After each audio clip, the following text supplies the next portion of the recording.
नमस्कार जय जगन्नाथ। आजिकल एतकी अस्त्र देखिर भावुते मुझे कहीं मर्डर कर बोलिकी मर्डर कर ना जाए हाँ करमी किंतु आंब के मर्डर करमा।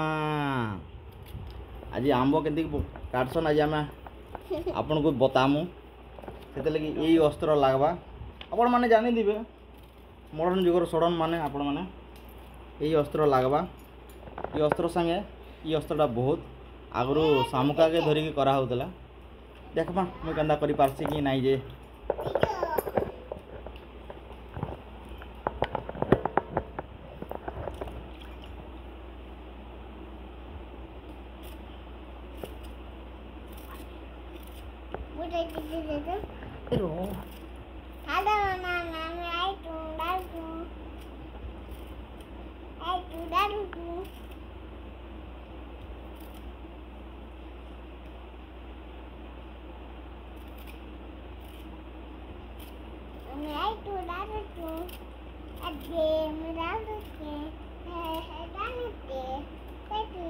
फाटी जाइए तो टे लटकी जाऊे एतके कराला न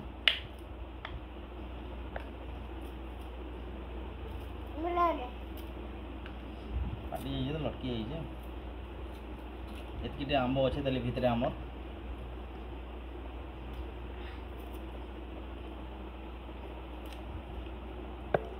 बड़ा कष्ट हो नुआ शिखना कि नहीं आज्ञा नहीं जानी बह हो कार घर के गले यार से जानमी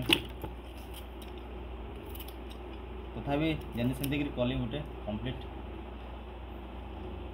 आज एति रही फेरिले तुमर।